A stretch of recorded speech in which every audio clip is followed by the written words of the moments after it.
शेख हसीना, बंगबंधु मुजीबुर रहमान, ये सारी की सारी वो विरासत है बांग्लादेश की जिसे कुचलने पर आमादा है इस वक्त बांग्लादेश। लेकिन इससे भी हटकर ऐसा लग रहा है कि वहां की सोसाइटी ऐसी तब्दील हुई है कि अब तक जो लोग साथ रहते आ रहे थे, आरक्षण के नाम पर शुरू हुआ आंदोलन कब हिंदुओं के खिलाफ हो गया और इस तरीके से खिलाफ हुआ जैसे अब उनको वहां पर जीने ही नहीं देना है। वैसे भी 7 से 8% हैं। ये हो क्या रहा है? लीडर तो एक नोबेल लॉरेट है, क्या उसको पता नहीं? राजीव जी, बांग्लादेश में जो कुछ वर्तमान समय में हो रहा है, वो एक बेहद गहरी साजिश के तहत ये किया जा रहा है। जाहिर है कि यहाँ पर बांग्लादेश में जो कट्टर रेडिकल इस्लामिस्ट जिहादी आतंक परस्त अतिवादी जो ताकतें हैं, वो अपने दबदबे को बढ़ा रही है। और उसमें दुर्भाग्य के साथ कहना पड़ता है कि जो बांग्लादेश की वर्तमान समय की जो मोहम्मद यूनुस की अंतरिम सरकार है, वो भी इसको सह देने, उसको सपोर्ट देने का ही कार्य कर रही है। जिस तरीके से वहां पर अपोजिशन पार्टी जो अब वर्तमान समय में अवामी लीग में उस भूमिका में आ गई है, उसको वो लगातार आइसोलेट कर रहे हैं। हिंदू कम्युनिटी के लोगों को लगातार प्रोसिक्यूट किया जा रहा है, हिंदू मंदिरों पर हमले किए जा रहे हैं, वैंडलिज्म चल रहा है, वायलेंस चल रहा है। और जाहिर है कि ये जो पूरी साजिश है वो कट्टरपंथी कर रहे हैं। और इन कट्टरपंथियों में जाहिर है कि बांग्लादेश के जो, जैसा कि मैंने कहा कि इसमें जमाते इस्लामी बांग्लादेश, उससे जुड़ा हुआ जो छात्र संगठन इस्लामी छात्र शिविर, और उसको जो मुख्य विपक्षी पार्टी की विषय है, विदेशी शक्तियों का भी इसमें हाथ है। पाकिस्तान की खुफिया एजेंसी ISI इसमें पूरी तरह से संलग्न दिखाई देती है। हाल के समय में ये जो मोहम्मद यूनुस की सरकार है, जिस तरीके से पाकिस्तान के साथ अपने संबंधों को बढ़ाने की कवायद कर रही है, उससे ये बहुत स्पष्ट है इस पूरी साजिश में पाकिस्तान की खुफिया एजेंसी भी शामिल रही है। और यदि राजीव जी, मैं स्पष्ट रूप से कहना चाहता हूं कि यदि इसी तरीके की स्थितियां रहीं तो आने वाले समय में बांग्लादेश का जो भविष्य उसी तरीके का अंधकारमय बन सकता है जैसा कि आज आप पाकिस्तान का देख रहे हैं। और पाकिस्तान में जाहिर है कि लोकतंत्र नहीं है, बांग्लादेश में भी लोकतंत्र खतरे में है। इसी वजह से आज इस बात की नितांत आवश्यकता है कि चाहे वो भारत हो, चाहे विश्व के अन्य जिम्मेदार लोकतांत्रिक राष्ट्र हो, सभी को मिलकर के बांग्लादेश की सरकार के ऊपर, उसके पूरे एस्टेब्लिशमेंट के ऊपर इस बात का दबाव बनाए जाने की आवश्यकता है कि वो वहां पर कानून का शासन स्थापित करें, हिंदू कम्युनिटी की रक्षा करें, अन्य जो अल्पसंख्यक कम्युनिटी है उनकी भी रक्षा करें, और वहां पर जल्द से जल्द इलेक्शंस कराए जाए। इसको लेकर के इस अंतरिम सरकार पर लगातार दबाव बनाए जाने की आवश्यकता है। और मेरा ऐसा मानना है कि भारत बहुत ही क्लोज वॉच तो रख ही रहा है, लेकिन आवश्यकता पड़ने पर भारत कठोर से कठोर कदम भी अगर उठाना पड़ेगा तो जाहिर है कि भारत उसके बारे में भी विचार करेगा। हम बांग्लादेश में शांति, सुरक्षा, स्थिरता, सांप्रदायिक सौहार्द देखना चाहते हैं। बांग्लादेश जिस तरीके से शेख हसीना के नेतृत्व में लगातार प्रगति और विकास और उत्थान की राह पर आगे बढ़ रहा था, बांग्लादेश और भारत के संबंधों ने अपने स्वर्णिम काल को देखा था शेख हसीना की सरकार के दौरान। वो अगर स्थितियां जाहिर है कि हम देखना चाहते हैं, लेकिन वर्तमान समय में जो कुछ वहां पे हो रहा है वो बेहद दुर्भाग्यपूर्ण है। बड़ी बात तो संजीव जी ये है, बड़ी बात तो ये है कि पूरा आंदोलन इस बात से शुरू हुआ था कि आरक्षण को लेकर गलत फैसले लिए जा रहे हैं। हालांकि मुक्ति वाहिनी के जुड़े हुए जो उन परिवारों के लोग थे उन्हें आरक्षण दिया गया था जिन्होंने बांग्लादेश को आज़ाद कराने की बात की, लेकिन कब ये आंदोलन आरक्षण से हटकर हिंदुओं की तबाही और हिंदुओं के खात्मे पर आ गया? बड़ा सवाल यही है कि मुझे भी समझ में नहीं आ रहा है कि ऐसा क्या हुआ। मैं बड़ी खबर का रुख कर लेता हूं। इस वक्त बांग्लादेश में हिंदुओं पर जुल्म की इंतहा लगातार जारी है। बांग्लादेश में हिंदुओं पर जुल्म की इंतहा लगातार जारी है।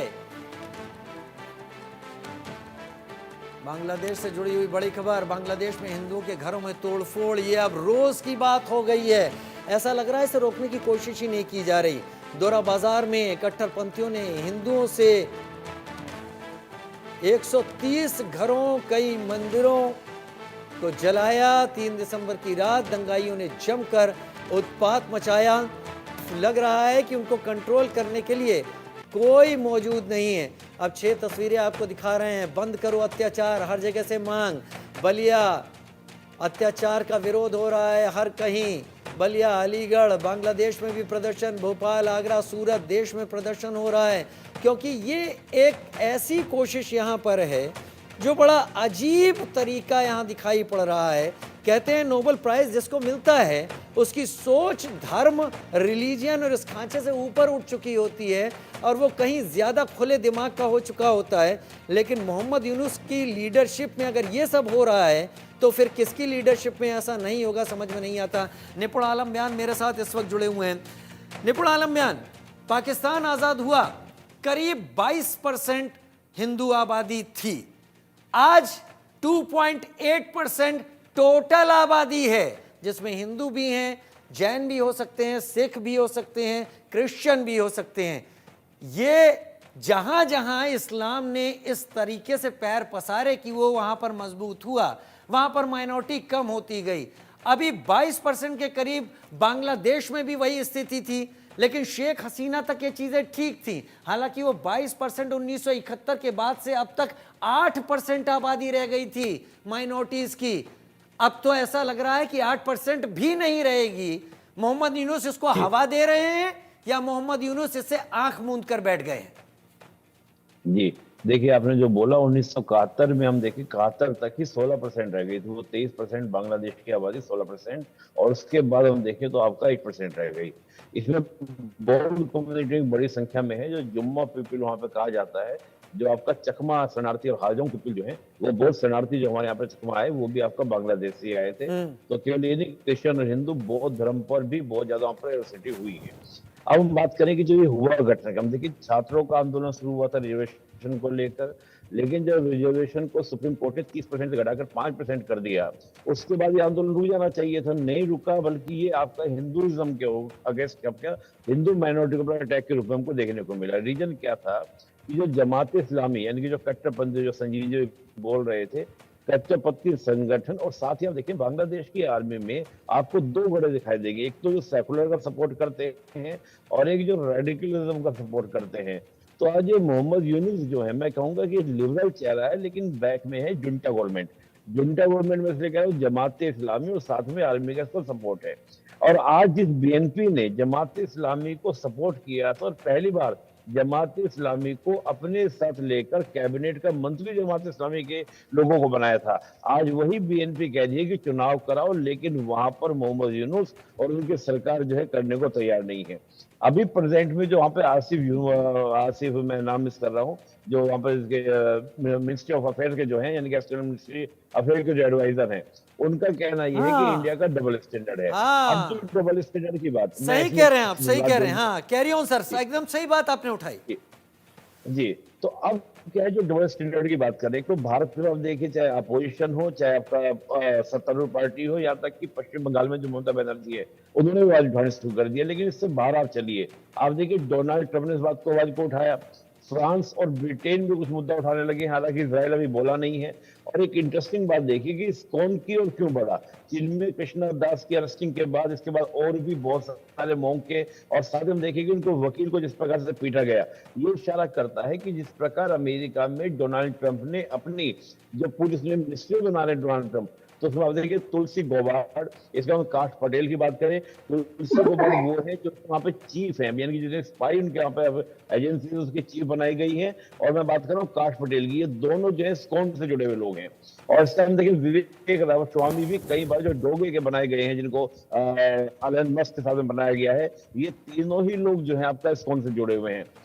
इस कोन को इस प्रकार से बनाने का प्रयास इसलिए हो रहा है क्योंकि तो बाइडेन गवर्नमेंट और साथ ही अमेरिका में जो डीप स्टेट है, वो ये कोशिश कर रहे हैं कि तुलसी गौबार्ड, और हम बात करें काश पटेल की या विवेक रामास्वामी की, इनकी जो नियुक्ति है इसको कहीं ना कहीं हम इसको लीगली क्या करें, आउटफिट ये लीगली गलत हुआ है, लीगली गलत है, ये दोनों कहीं ना कहीं टेररिस्ट ऑर्गेनाइजेशन इस कौन से जुड़े हैं, उस तरह का करने का प्रयास है।